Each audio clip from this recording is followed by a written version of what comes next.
我不知道你对这个春节有什么印象？我的感觉呀，今年这个春节比往年来的早点，而且正好赶上了一年当中最冷的时候。而这个春节呢，几乎是我记忆当中这些年来最冷的一个春节。那么照理说春节过去了，这个气候一点点进入2月份应该转暖了，可是我发现没有转暖的迹象。这几天晚上要在外边大街上溜达的话，都冻得有点浑身难受。那么这种情况啊，可不仅仅是中国地区是这样，世界范围内，尤其北半球这些中高纬度的国家，都普遍面临着马上就来到的这种极寒天气。咱们下边看一看塞尔维亚的情况是什么样。极寒突袭，冰冻欧洲。这个冬天有点冷，专家激辩：全球变暖是否终结？众说纷纭，微型冰河期是否降临？关注气候突变如何带来社会变迁，探讨低温严寒与糖尿病如何结下不解之缘。老梁观世界，和你一同面对重返冰河季。你看这张图片多有意思啊！大冰瘤子呀挡着，这人在这个屋里边往出伸脑袋。其实塞尔维亚这2天遭遇到的状况呢，比我们看到这个图片要严重的多。好多地方的积雪呀深达1米往上。塞尔维亚有17个区呢启动了紧急戒严状态，不少人都出来扫雪去，告诉所有的妇女儿童和老人躲在家里尽量别出来。有的地方因为下雪下得太大了，把电线压断了，供电都停止了。那么塞尔维亚呢，只是诸多遭遇到这种极寒天气国家当中一个普通的例子。在世界范围还有不少国家在这种极寒天气之下出现了很多麻烦。在日本，一座长达95米、宽7米的大铁桥因为承受不住积雪的重量突然倒塌。乌克兰寒潮多次来袭，气温连创新低，与黑海相连的亚速海因为结冰造成上百艘船只被困。意大利罗马大雪使得城市交通瘫痪，古罗马斗兽场26年来首次向游客关闭。流经中欧和巴尔干半岛，全长2860公里的多瑙河90%结冰，河面白茫茫一片，部分河段冰层厚达12公分。在中国，受影响最大的是东北和西北部，共有42个地方出现极端低温。内蒙古部分地区最低气温跌至-46.9摄氏度，满洲里最低气温为-44.9摄氏度，跌破历史极值。其实我们刚才这么简短的一段小片啊，它远远无法涵盖这次属于极寒天气笼罩之下世界各地出现的状况。可能有不少朋友还记得这个比利时布鲁塞尔啊，有那么一个雕塑，一个小男孩呢，背着手站那儿撒尿。这个是世界著名的这个广场文化的雕塑。那么这2天那个雕塑造成什么原因？根本撒不出来尿了，因为那个小孩尿出来的尿，当然我们说是水了，迅速就冻成冰了，造成后边的水根本就供不上去，所以形成了一个冰柱，撒不出尿来了。像刚才我们画面里看到的日本，那个有更极端的现象，在日本的这个本州岛的一个县城里边，它的积雪由于连日以来暴雪多厚下了大概有 4.29 米。 4.29 米什么概念？咱们平常人假如说1.8米高，等于将近3个人的那个身高，差不多了。这个暴雪不停的下，造成了什么情况？当地出现了雪崩，有的人甚至呢被电线杆上啊还是房顶上啊滚下来的雪球给砸死了。从1月末至今，日本海沿岸的西部及北部广大地区连降大雪，20年不遇的严寒和暴雪天气严重影响了民众生活和出行，不少地区居民生活陷入困境。在日本岩手县，厚厚的积雪覆盖着整座城市，街道旁的屋顶不时可以看到忙着除雪的居民。城市里积雪最深处已经达到4米，而乡村和山区则更加严重，部分海拔在1000米高度的地区，积雪甚至高达10米。非同寻常的大雪被当地人称之为豪雪，在很多地区，积雪已经将房屋掩埋，把房子从积雪中挖出来，成了当地居民除雪的主要工作。所以这个日本呢是这次极寒天气一个重灾地区。那么中国的情况呢，有的地方更加极端。内蒙的呼伦贝尔现在是达到什么程度？一测量极端最低温度-50度。我是从小在黑龙江长大的，我经历过-30多度，但-50度我都不能想象这个天气得冷到什么程度。那么呢，有微博上的网友啊说在这个地方啊，拿出最好的 iPhone 4啊，这手机一看充电100%充电，拍了这个大雪天20张照片，拍完之后这手机被冻到什么程度？关机了，给冻没电了。那么各地出现了这种极寒天气，它并不是一个地方的，而是世界性的。这时候就引起了我们一个疑问了，咱们这些年呢，我们在这个媒体上经常听到哎呀，世界气候变暖、温室效应、二氧化碳排放，所以这又是哥本哈根，又是南非德班的，大家开会研究怎么减少温室排放，怎么低碳。这不是全球气候变暖吗？这怎么突然间又冷成这样了呢？这到底是怎么回事呢？哎，这样一个科学性很强的话题啊，咱不敢信口雌黄。前不久呢，中央电视台的新闻1+1节目呢，主持人采访了2位气象学方面的专家，咱们可以先听听他们是怎么解释的。这些寒流的侵袭，这也是跟近一段时间北半球大气环流的调整有很大的关系。有些科学家在质疑全球变暖，因为毕竟我们取样的样本，我们所占有的数据，我们所经历的这种时间和空间的这种占有资料的这种幅度都是有限制的。你看，刚才大家听了这2段专家说的话，可能听得你一头雾水。你发现这俩专家也没说啥，可能这样，可能那样，没有给出结论。为什么呢？科学讲究严谨，确实现在世界科学界对于目前这种极寒天气现象没法给出终极解释。到底什么原因造成北半球冬季如此反常的气温变化？各国科学家对此难有定论。世界气象组织发言人纳里斯表示，这是西伯利亚高压气团造成的。气候变暖使北极圈内巴伦支海的海冰减少，使得携带暖空气的低气压北移，从而导致欧洲地区温度骤降。美国民间气象组织认为，真正驱动气温变化的因素可能是太阳黑子，黑子少了，太阳不活跃了，地球气候因此开始变冷。国际权威气候专家则指出，全球气候变暖已经停止，近来北半球的酷寒只是全球天气变冷的开端，这样的冷天可能会持续20年至30年。英国《每日邮报》报道称，今年的寒冬显示小冰河期来临。你前面说全球气候变暖，这怎么又冷了呢？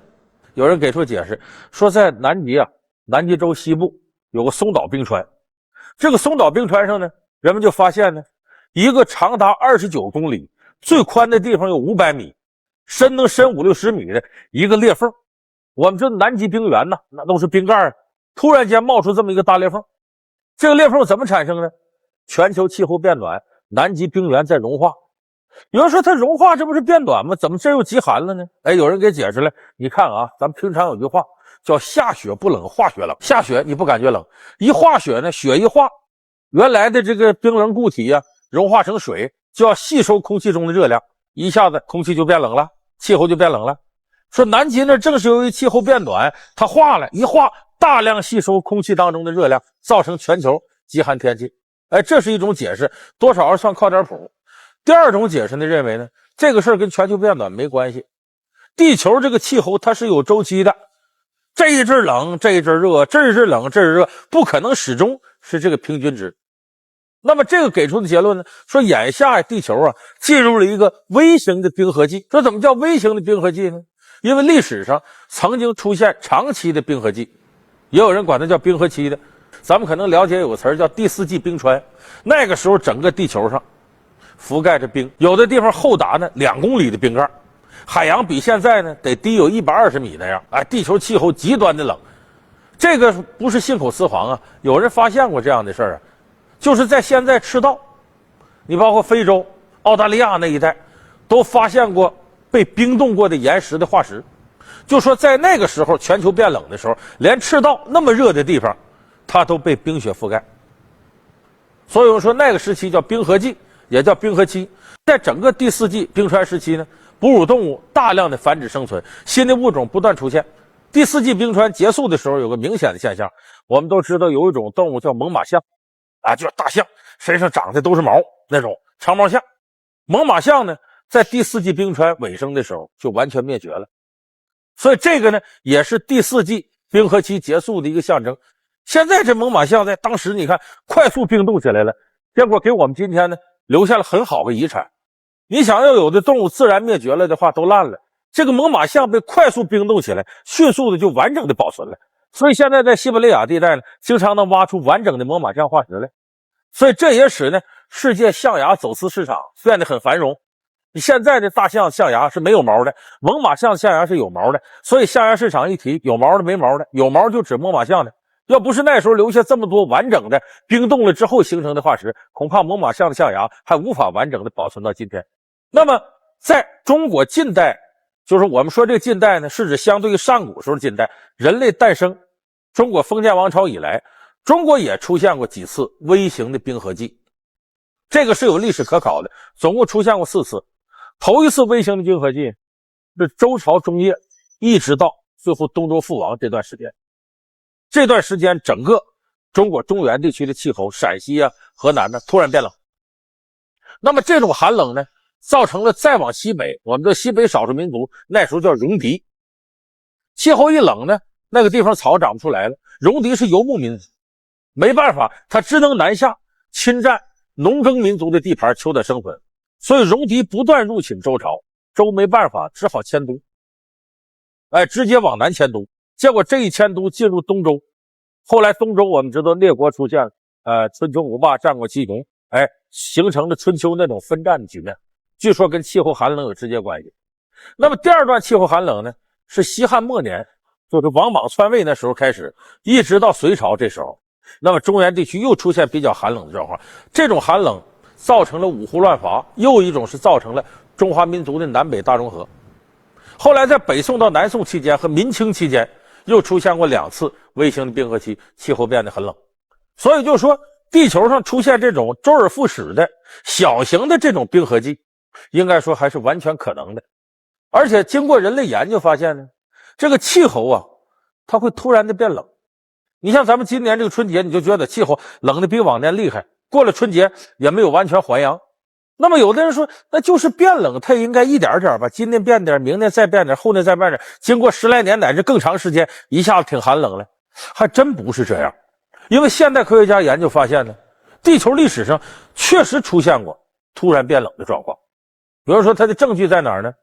通过研究树。说怎么研究树啊？你看咱们现在有棵大树，假如你给它砍倒了，你看它横截面一圈一圈，这叫什么呢？这叫年轮。一般来说呢，这年轮一圈一圈一圈之间距离都是等同的，这树这一年长这些，第2年也这些，一圈年轮2圈3圈。可是把古时候10几万年前的树呢，它的化石给挖出来，你发现不对，这个化石你把它横截面打开，也呈现树的年轮，你会发现有的2个年轮之间一圈隔这么长，有的年轮密的就这么窄这么窄这么窄。什么原因造成的呢？比方说这时候气候变暖了，这个一暖呢，树长得就快，这一年它长粗不少，那么这年轮之间距离就大，它长得多了吗？过了些年呢，突然间这个气候变冷了，一变冷了，这个树木生长就慢，2个年轮之间就密，所以你打开它横截面，树化石横截面一看，一圈这样一圈这样一圈那样，那说明什么？历史上这个树的生长期的时候就赶上地球突然变冷了，你看前面还是这么宽的，到这是这么窄这么窄这么窄，就这段时间这些年它一下子气候变冷。所以这是通过研究树化石得出结论，说地球啊历史上曾经有过突然变冷的。那其实这个呢，在现代的影片里有反映。好莱坞有一个灾难片，是2004年上映的，那是一个德国籍的叫艾默尼的导演导的，名字叫《后天》。那不就是纽约遭了灾了，哗，洪水涌进来了，没2天，气温急剧下降，纽约冻成个大冰坨子了。这个场面非常震撼，是灾难片的经典。有的人说，你说这个一个是上古的化石，一个是现代艺术品，怎么能作为佐证呢？还有证据证明地球历史上确实气候曾经突然变暖过。什么证明呢？我们人类有种慢性病，就能证明历史上确实有过气候突然变冷的时候。什么病？糖尿病。探讨低温严寒与糖尿病如何结下不解之缘，老梁观世界和您一同面对重返冰河纪。咱们现代医学研究发现呢，几乎每20个人以内就有一个糖尿病，也就是糖尿病的发病率非常高。再经过仔细的地域调查发现，越是高寒地带，糖尿病发病越高。世界上糖尿病发病率比较高的国家是什么？俄罗斯、挪威、芬兰、瑞典、丹麦、冰岛，再加上英国，这些都是高纬度高寒国家。中国东三省糖尿病的发病率远远高于南方，华北地区的发病率就比华南、华东地区要高，越靠北越冷的地方，糖尿病发病率越高。有人说这能说明什么？这能说明地球突然变冷？有这时候吗？你听我慢慢跟你往下说。为什么会有这情况呢？我先说一个现象，我估计电视机前的观众朋友里呢，可能有得糖尿病的，也有可能您的亲属是糖尿病。你会发现有个现象，糖尿病人不怕冷。说这什么根据呢？跟大家说句实在话，我就是个糖尿病病人。有的时候春秋时候屋里挺冷，我穿个背心甚至光膀子我也不怕。为什么糖尿病人不怕冷呢？糖尿病人血糖高，血液里含糖量要高，他就不怕冷。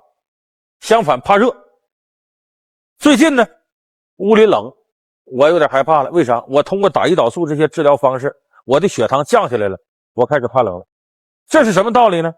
你看大冬天我们这杯子里边要倒上清水，你把这清水呢搁到这个室外，尤其东北这天啊，一会儿功夫冻成冰了。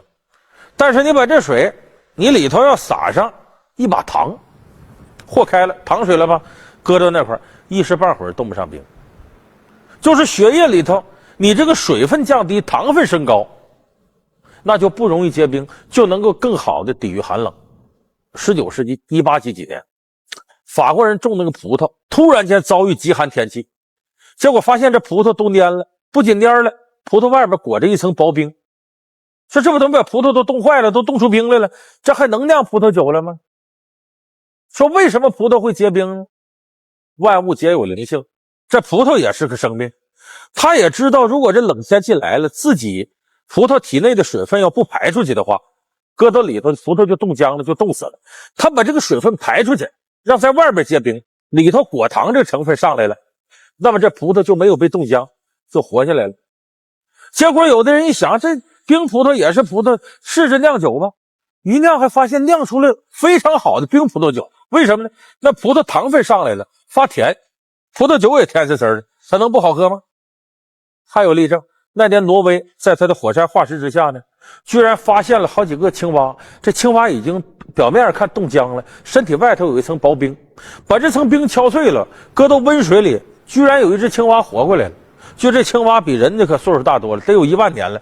就他当初怕被冻僵了，把体内的水分排出去了，然后身体内的杂质跟糖分提高了，没有被冻僵，这水搁外面都变成冰了。所以这个说明什么呢？把这个水分排出去，把体内血液里糖分升上来，往往是对付极寒天气很好的办法。你看最简单的，咱们大冷天出去，天要一冷，你先哪儿冷？手脚发冷，这是第一反应。第二个什么呢？想上厕所撒尿去。为什么？就是你着急把体内多余的水分排出去，省着一冷你浑身冻得不得了，那水一遇到低温它会冻成冰，把人冻僵呢。为什么手脚发凉呢？就是一遇到寒冷天气，人身体血液主动的跑到心肝脾肺肾几个大件的护住，手脚这相对不如这个重要的先放弃。所以你看极冷天气之下，有的人说哎呀手冻坏了，脚都冻掉了。你没听说过这人手脚都好好的，说心脏冻裂了，肺都冻裂了，没那事儿。我说这个是什么意思？就是说当极寒天气来到的时候，人出于自我保护，会把体内的血糖升高，把水分排出去，来求得生存。这是一种技术手段。如果地球历史上曾经有突然间变冷的天气，那么当时生存的人类就会用这种办法来保护自己。那说为什么极寒地区？那不用问呢，这个东北这地方，包括我刚才说挪威、芬兰、瑞典、北欧地方，天冷的时候多。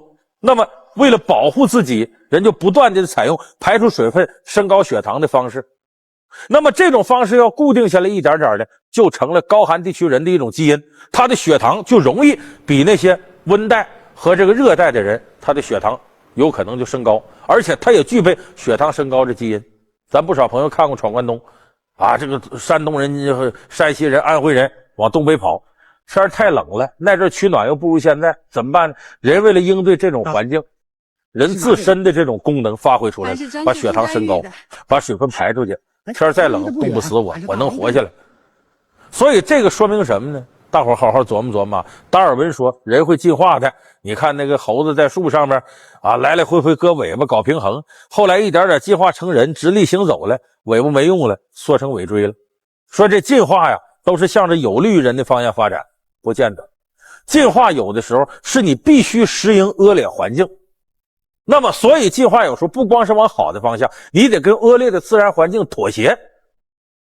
最后形成人现在的一些基因。那我们就可以说，高寒地区的人，他历史上的基因就是地球突然变冷了，为了应对这个现象，或者说自己常年处于高寒地区，迫于无奈把血糖升高来抵御寒冷的天然。那等气温恢复正常了，他血糖升高这个基因已经形成了。所以我们说，为什么高寒地带像中国东三省，它糖尿病的发病率远远要高于南方，这说明我们的基因当中有这些东西。当然了，我说这个呀，我也是糖尿病病人啊，你这个已经得了糖尿病的人可别说，哎呀，那这不怨我呀，这就基因里头咱躲不开呀，还真不是那么回事。因为得了糖尿病病的都知道这是怎么来的，往往是由于你的胰岛功能分泌不正常造成的。胰岛功能怎么分泌不正常？你自己生活不规律吗？暴饮暴食，饥一顿饱一顿啊，睡不是睡，醒不是醒的，阴阳颠倒的，人就容易得糖尿病。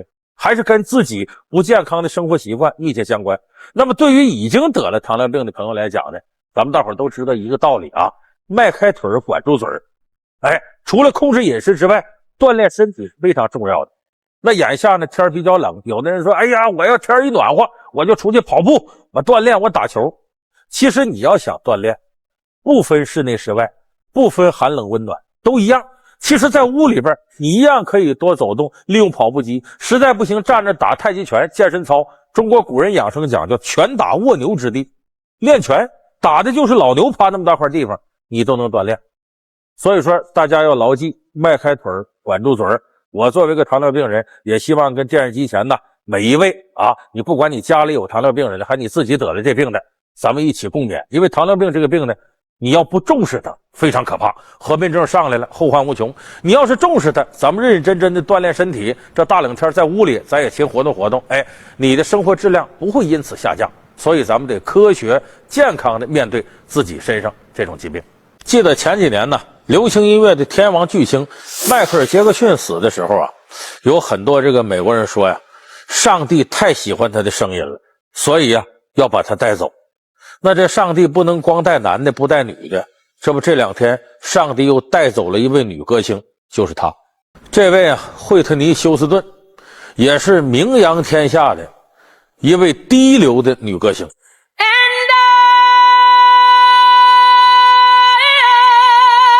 就拿我听她的歌的感觉，高不足为奇，难得的是既高且厚。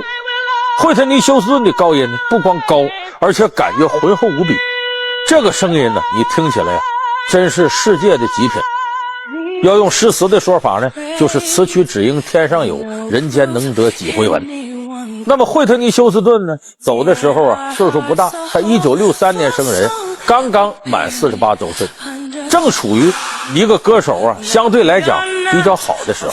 那他到底是怎么死的呢？2012年2月12日，被称为美利坚之声的美国传奇女歌手惠特尼·休斯顿被发现死于酒店房间内。消息传出，迅速引起轩然大波，世界各地的歌迷以各种形式纪念着这位高音天后。与此同时，她的死因也引起坊间的各种猜测。惠特尼·休斯顿出生于1963年8月9日，她在20岁的时候被著名的音乐制作人达维斯发现，从此走上了辉煌的音乐之路。惠特尼·休斯顿以强而有力的嗓音、一字多转音的感染力与宽广的音域为世人所熟知，并成为获奖最多的流行天后。他的音乐生涯一举囊括6座格莱美奖、22座全美音乐奖与16座 Billboard 音乐奖。他的作品在全世界有超过1亿8千万张的骄人销售记录。他是当之无愧的流行音乐天后。看完这段短片呢，我估计电视机前一些对惠特尼·休斯顿并不熟悉的观众朋友也应该知道这位女歌手是多了不起了吧。咱平常说哪位歌手了不起，那可是大牌啊。那么你知道这位惠特尼·休斯顿他大牌到了什么级别吗？咱们不跟他在美国比，就说他到中国来有一次访问演出，那个大牌到什么程度？他提出的条件呢，这个 A4 纸吧有15页，明明确确写着有惠特尼·休斯顿出现的宣传画面，只能有他一个人，不能有旁边人，我不让别人接腕。而且我出现惠特尼·休斯顿的名字这一行只能有他一个人名字，后边没有并列。这个合同呢只要惠特尼休斯顿一方判断不合适，随时可以撕毁，只要提前30天通告你一方，他就什么责任都不负。你看，这就是店大欺客，客大欺店。而且到中国来，他有规定，我待的这个地方，无论是酒店还是我的化妆间、演出场合，必得有2个和美国的电压相符合的插座，而且加上随从，我至少得占7个化妆间。比较苛刻的是，化妆间里头只要是有桌子地方，一定得铺上干净的桌布，碟子一定得用陶瓷的。当然到中国不成问题嘛，中国就是陶瓷之都嘛。用的餐具不是金的也得是银的，铜铁的一律不用。吃的东西更苛刻，所有东西能有盖的必须得带上盖，你不能给我敞着晾着。我就琢磨，你说他要想吃火锅怎么整？那玩意也扣上，不是那么回事了。惠特尼休斯顿呢，不管走到世界哪个地方，那基本都是总统级待遇，就足见这个人在国际流行音乐到底是什么地位。你从他获奖情况就能看出来，得了400多次奖，被提名他560多次的，6次格莱美奖的获得者，所以这个人是相当了不起。There's no more fighting left, sinking to rise no more, searching for that open door. And every road that I've taken, 那这样一个人物，他的死亡势必会在全世界引起轩然大波和争议。刚才我们看短片里说他这个早晨的时候发现不省人事，大夫也给做了什么呼吸手术，这个那没救过来。现在有结论说呢，他死于心脏病啊，有的说药物过量，酒精中毒等等。但是美国人不少媒体人普遍猜测，这个惠特尼休斯顿死跟吸毒有，因为他有长达将近20年的吸毒史。惠特尼休斯顿这么大牌个明星，他怎么能沾上这个毒呢？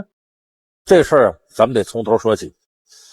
这个上帝也有的时候很公平，他给了惠特尼休斯顿一个完美的歌喉，接下来又给了他一个破碎的婚姻。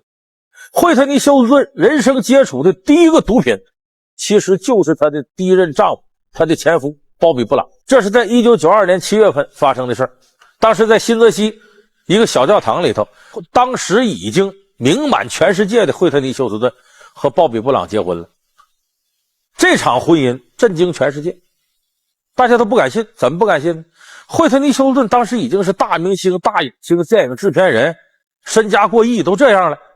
鲍比布朗是个小乐队的成员，打架、吸毒、酗酒，多次进监狱，就跟个小混混差不多。你说大家能不感到大跌眼镜吗？怎么他俩结婚了呢？可是这2个人呢，还真信誓旦旦的啊，要整个长久恩爱，白头偕老。刚一结婚头1、2年还真行，这鲍比布朗呢也不吸毒了，也不酗酒了，老老实实的过日子，认真钻研音乐。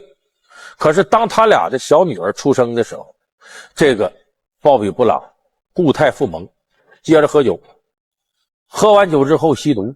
惠特尼休斯顿心情极为苦闷，情绪一落千丈，跟她丈夫一样染上毒瘾，俩人对着吸毒了开始。所以惠特尼休斯顿应该是从95、96那几年开始染上的毒瘾。这一沾染上毒瘾不得了，2个人的关系本来就是吵架要离婚，因为吸毒经常在一块儿，反而这婚姻显得瓷实了，不像过去那样了。你说这个毒品对人的危害得有多大？而且一点点下去，这鲍比布朗啊，不光吸毒，家庭暴力，吸完毒之后兴奋了打惠特尼休斯顿。人到那个时候就讲不了那么多。惠特尼休斯顿沾染上毒瘾也不在乎这个。当时惠特尼休斯顿一出去蓬头垢面，弄得简直非常邋遢，再也没有就是大明星那个形象了。到了什么程度？那不仅仅是吸毒带来的危害了，他产生这种幻觉啊，吸完毒之后啊，把自己身上啊挠得青一块紫一块，然后清醒了就说这都是魔鬼在殴打我，你看这地面上有几个小魔鬼跟鲍比布朗不三不四的混一块，就是他们把我打的。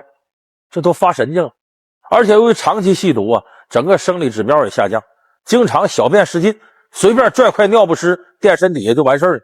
有的时候跟家里人正吃饭呢，忽然这人就没了，一没1、2天，有时候没1、2个星期，大家都知道他吸毒去，可没法阻拦他。所以这一段时间呢，等于这个惠特尼休斯顿弄的是人不人鬼不鬼的。当时呢，有美国媒体呢就把他这种邋遢的样，人不人鬼不鬼的样上了头版头条。咱们可以看看光彩照人的惠特尼休斯顿和最后吸毒之后弄得邋里邋遢的惠特尼休斯顿，这个反差得有多大？2006年的时候呢，惠特尼休斯顿向法庭提出离婚，最终两个人呢分道扬镳离了。后来呢，惠特尼休斯顿试图振奋起来，2010年的时候呢宣布复出，就说我呢要开始在重新各地开演唱会，定在澳大利亚一场，在英国一场。结果在澳大利亚布里斯班这场出问题了，吸毒已经把他的声带都弄得差不多了。等他登台唱的时候，大伙一听完了，这还一代天后呢，高音上不去了，声音非常沙哑，唱了2首歌不到，直出汗，拿毛巾擦汗呢，甚至唱自己最熟悉的歌中间还得喝一次水。底下人看了一看，完了，这一代天后真是不行，有不少人提前离场了，我这等于浪费钱呢，花这么大价钱我看他了，使他很多歌迷感觉很伤心。回过头呢，他说这不是我的毛病，澳大利亚气候不行。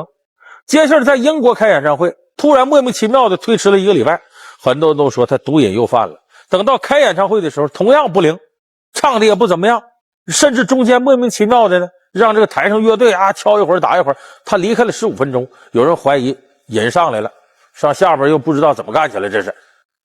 所以在英国这演唱会同样也不理想，这使惠特尼休斯顿复出计划基本是泡汤了。你想着，对于一个在全球范围内发行这个唱片达到1.8亿张的这个种，到如今沦落到这个地步，而现在呢又一命呜呼，很多人就说这毒品等于彻彻底底的把惠特尼休斯顿给毁了。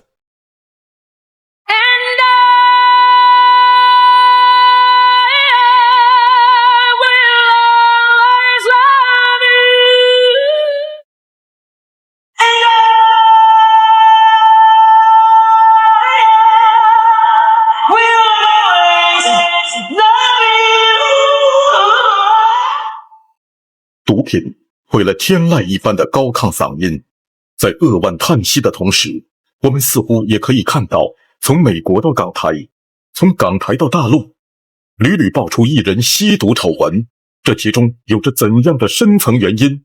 而他们又为何屡陷毒网而不能自拔呢？这个吸毒你看这明星艺人，有的观众朋友想到很多，说前2天不就有这事吗？张国立他儿子那张默不是吸毒吗？这就说最近这2天又出来了，怎么的？说张国立又是道歉又什么的，又去安慰自个儿子似的。说这你看张默这明星吧，再往前倒倒，去年好像孙兴莫少聪吸毒，然后满文军，还有什么这个谢东什么导演这个张元还有以前的不少事，什么零点乐队里的曹洛蒙什么的。有人这么前后一琢磨，发现个事儿，好像这个毒品只要一出事儿，以演艺圈明星为多。有人就纳闷了，你说这360行这么多行当，怎么偏偏这个毒品离艺人这行这么近？怎么了？干什么呢？不是进来说课本。曾经是首个喜欢过我的朋友，说一声对不起，让你说，由于整个事件给社会带来的负面影响，向全社会表示我最真心的抱歉。王三，对不起，这个我必须要跟社会大众说声对不起。为什么这个毒品离艺人离演艺圈比较近？首先一个咱得必须说明一件事，你看咱们宣传说珍爱生命远离毒品，沾上毒品的家破人亡那就惨了。可是你发现尽管宣传力度这么大，政府打击力度也大，那贩毒是死罪，可是你发现吸毒的人还不少。这是什么原因呢？这是因为吸毒能给人带来短暂的快乐，能使人暂时的脱离痛苦，这种痛苦包括肉体的痛苦、精神痛苦。你怎么没见现实当中有吸敌的威的呢？有吃砒霜的呢？那是纯自杀。这是为什么？敌敌畏跟砒霜有毒的东西，吃了就死。吸毒呢，将来的远景那是很不妙的，可是能使你短暂的脱离痛苦，带来快乐。有人说那这不对了，那人这东西谁都是理智的动物，都知道咱得为长远利益不能作死。哎，你可真别这么抬举我们人类，我们人类有时候为了眼前利益根本不顾长远利益。咱可以举好多例子，咱说这个那比吸毒是轻多了啊，就说抽烟吧。我这个过去抽过10多年烟，后来现在戒了有6、7年了。有的朋友说这个戒烟呢太难，很困难。那么吸烟危害健康，谁不知道？是个人就知道吸烟危害健康。可是为什么你戒烟那么困难呢？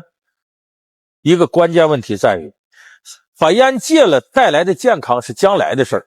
我眼下不抽烟，饭后一支烟快死活神，没这烟没着没落的，眼下痛苦。为了解脱眼下痛苦，获得点欢乐，我先抽吧，我别戒了。这不就是为了眼前利益吗？那咱还有像比方说糖尿病人控制饮食，我就是糖尿病人，我心里很清楚，眼前摆着这带糖的东西真想吃啊。那是我有一个朋友也糖尿病，他的论调就想吃我就吃，什么概念？我宁可病死我不能馋死，我得吃。你看这不就是为了眼前这点快乐放弃了长远的利益吗？那么这个毒品能给你带来什么样短暂的快乐呢？据一些朋友公安界的朋友跟我讲，说吸毒人那个感受啊，哎呦看啥都美好，这眼前就破破烂烂屋子都金碧辉煌的，眼前长得一般人那都花容月貌啊，看谁都好，对谁都感恩，见你跟你唠嗑那个兴奋呢都直哭啊，痛哭流涕啊，这世界太美好了，跟谁都感恩呢，而且兴奋的不得了。那么不少演艺圈明星呢，他当然本能的愿意追求这种快乐，而且当他觉得生活平淡一点的时候，这种常在这个鲜花和掌声当中待的人，他特别追求这种感官上的享受，这是第一点。第二个，艺人在名利场起起伏伏，这会儿有鲜花有掌声，可能转过天来不受人待见了，一下落到低谷，可能又有赏识，迎来了一个机会，人生又重新灿烂，迎来第二春。这种大起大落在名利场起伏，人非常容易有患得患失的毛病。当你处在巅峰的时候，那不用说了，当落在低谷上，心情会格外痛苦。这个时候痛苦，你想解脱怎么办呢？用毒品来慰藉自己空虚的灵魂，希望能使自己始终处在那种亢奋美好的状态当中。所以这第二点是艺人和名利场的这种关系。第三点也很重要，就是我们经常听有的这个艺术家啊说到这个毒品，说有的人有这论调，说为什么吸毒啊？增加创作灵感呢？平常觉得创作思路枯竭了，然后希望通过这个增加灵感。一旦有一段灵感枯竭了，他想突破，有的人就琢磨毒品这好，为啥？毒品吸进之后一亢奋，能给自己带来一种幻觉，这样我就提高创作灵感。你看有一些摇滚歌手，甚至有一些码字的作家都染上这个毒瘾了。他真是希望毒品能给自己带来创作上的一种升华，能不能呢？那是扯淡，胡说八道。为什么呢？毒品使你兴奋呢，是发散性。任何一种创作呢，都是形成灵感之后呢，然后集中精力扎进去，你才能形成创作。可是呢，毒品呢，让你产生幻觉了，提升想象了，可这种想象是分散的，整个感觉也是分散的，你根本没法在毒品刺激下去集中思路去搞创作。所以这种东西最后呢，有不少的吸过毒品的一些所谓搞艺术的说，哎呀，吸完了以后我晕晕乎乎的，人都飘起来了，哎呀，感觉迷迷瞪瞪的，什么集中精力也想不起来。那你做不到这点，何谈创作呀？这是艺人吸毒的第三个原因。最后一点特别重要，就是艺人这个行当啊，有些地方啊，不利于他们拒绝毒品。这个行当，我指什么不利于拒绝毒品呢？一个是作息规律，一个是工作特征。演艺圈的人长期过着阴阳颠倒的生活，早晨可能11点12点到中午才起来，而晚上多晚都不睡，后半夜吃夜宵，一直闹到天亮。我问过不少演艺圈，他们有说叫拉大夜拉小夜，拉小夜是指后半夜2点睡觉，拉大夜是一直到天亮，长期在这种工作状态下。为什么我说这不好呢？包括我们电视机前的一些年轻朋友，有时候也是不到天亮不睡觉，或者不到后半夜不睡觉。为什么他不对呢？咱们老祖宗怎么说的？日出而作，日入而息，早井而饮，耕田而食。这是我们几千年下来人就这么过来的，天醒我醒，天睡我睡，日头起来咱就干活，日头下去咱歇着。这是我们人体几千年下来人类正常的生物钟。那么一人长期这样下去，他的身体有可能出现问题。到晚上本来该睡觉的时候，他必须得兴奋起来，要演出了吗？那么有的时候生物钟发挥作用了，到晚上困了，或者长期这么熬挺不住了，到晚上兴奋不起来了，可他的业务特点就决定了他这时候得演出，得兴奋，怎么办？有人顶不住了，就要用毒品来调整他。这一点特别重要。这是我说他的作息规律，还有他工作习惯、工作的特征。他工作特征是什么呢？大家也清楚，艺人表演嘛，你得是装龙像龙，装虎像虎，装狗像狗，装猫像猫，装男像男，装女像女，说哭就哭，说笑就笑。你得能随时调动不同的情绪来进入你表演的状态。可是正常人让你哭就哭，让你就笑，你得多难呢？就这种对自己情绪的收发自如的控制是非常不容易的，但艺人又得必须做到。那你开始有这能力，有这状态行，一旦状态没有了，情绪调动不上来了，怎么办呢？有的艺人就开始动用毒品了，通过吸毒给自己带来飘飘忽忽的感觉，情绪亢奋，说哭就哭，说笑就笑。